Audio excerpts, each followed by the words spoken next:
안녕하십니까. 안서회계법인 대표 박영희사입니다. 오늘 제 516강은요.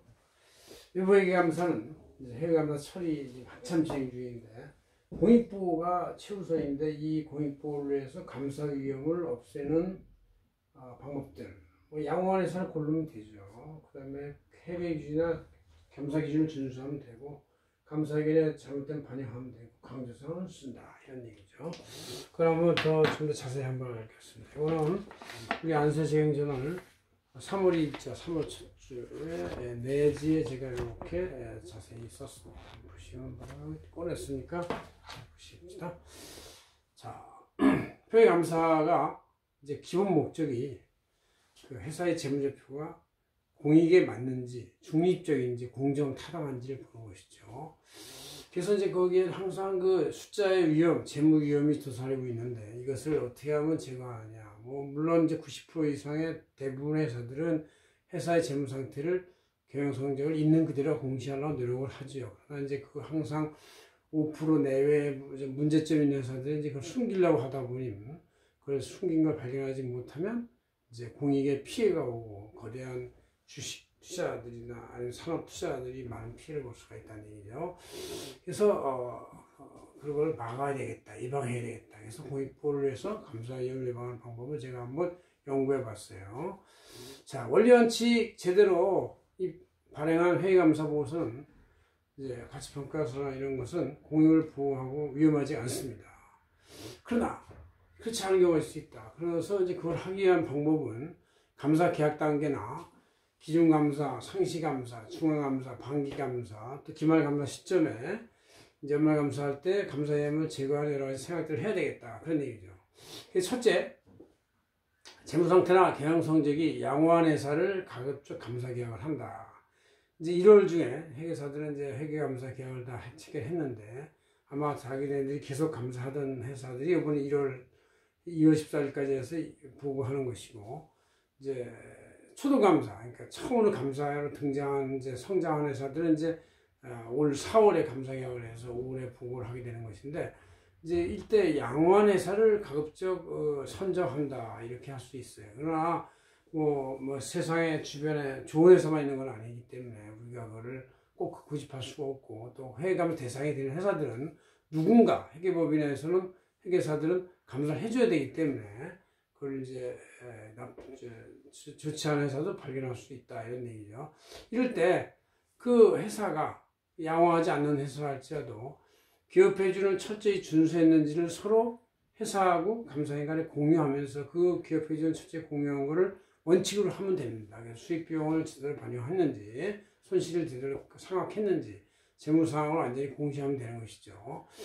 그 다음 이제 세 번째로 회계감사 기준을 잘 적용해야 된다. 실무지침이나 여러 가지 원칙이 있는데 내부 통제나 감사 지시서 모든 계정에 대한 감사 주소 이런 것들을 잘 구비하고 제대로 적용하고 이 절차가 미비하지 않도록 잘 감리를 받고 그걸 또 외부에 절차를 적용하면 된다 그런 얘기죠. 이와 같이 기업회계 기준하고 회계감사 기준을 잘 적용했는데도 불구하고 이제 문제가 있다 그러면 이제 감사 의견 변형이 되는 거예요. 그래서 적정 의견이 아니라 비적정, 비적정에는 이제 한정, 부적정, 위헌, 거절이 있는데 이런 네 가지 중에서 이 비적정인 세 가지를 발행하면은 그만큼 이제 외부의 이해 관계자들이 그걸 참고해서 투자를 하기 때문에 이제 감사 위험이 또 그만큼 재무제표를 잘못 보는 위험이 줄어든다 그런 얘기죠. 다섯 번째는 이제 의견 변형이 아니라 할지라도 특기사항을 강조할 수 있어요. 그래서 재무상태 불량이나 계속 손실이 누적되면 그 불확실성을 공시해서 그 외부에 있는 투자자들이 계속적으로 이 회사가 갈지 안 갈지 모르는구나 이런 거를 이제 알게 되면 그만큼 자제하게 된다 그런 얘기죠. 그 다음 또 한 가지 방법이 이제 핵심 감사 사항이라고 해서 키워드 매터를 보고해서 그 보고서에 그걸 잘 기재하면 또 이 회사의 주요 문제가 뭐냐를 이제 판단해서 알게 되니까 또 역시 예방이 된다 그런 얘기죠. 일곱 번째 최종 병기로서는 그야말로 이순신 장관의 필사직생이라는 뜻이죠. 비감회사의 약간의 반대와 불만에도 불구하고 문제가 있으면 비적정의를 내리고 불확실성에 대한 여러 가지 문제를 키워드 매터에 넣고 또 또 의견의 차이를 제대로 이기서 더 이상 조정이 안 되면 계약을 포기하고 반납하면 미련을 버리면 된다. 그것이 최종 병기다라는 얘기죠. 그래서 최악의 상황, 피감사에서 경영진이나 주주자, 채권자 등등의 부정 이해관계자가 무차별적으로 무리한 민사소송을 집단공익소송을 제기할 수가 있어요. 그게 회계법인한테는 최악의 상황이죠. 그래서 감리는 약 6개월 동안 직무정리를 하고 형사는 5천만 원 벌금이라는 게 있고 집단소송 민사소송이 제기되기 때문에 이거 한 번 걸리면 이제 회계법인 회계사들은 7년 내지 10년을 고생해서 자기의 업무 기반이 완전히 없어져가지고 회계사 생활을 못하는 경우도 있습니다. 그래서 이 최악의 상황을 면하기 위해서 이 위에 7가지 단계를 쭉 잘 거쳐서 판단해서 회계감사에서 위협을 제거해서 공익보호를 한다 이런 얘기죠.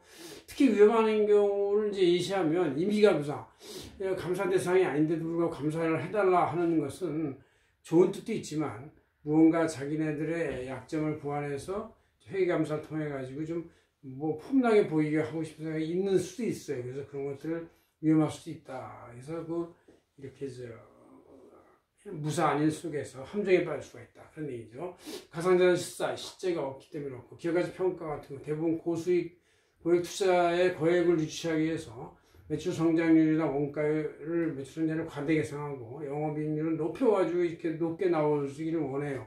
그래서 이런 경우를 잘못하면 이제 등잔밑이 어둡다고 해가지고 별거아니라고 생각해서 무사한 일에 빠지거나 방심, 오만, 자만심을 가지면 바로 여기서 큰 피해를 발생해서 그래서 모든 전쟁이나 이런 것들도 방심해서 설마 나는 괜찮겠지 이런 것을 출발하는 것이다. 우리 이번에 우크라이나 사태도 이제 러시아가 워낙에 무도한 행위를 하지만 우크라이나도 좀 더 전쟁 준비를 미리미리 했었으면은 좀 막을 수 있었는데 좀 현재 나쁘게 진행이 되고 있죠. 어쨌든 이와 같이 방심, 오만, 무사한 일이 바로 이 위험의 발화점이 되는 것이다. 이런 걸 이제 알 수가 있습니다. 고맙습니다. 한세계 대표 황정혜였습니다.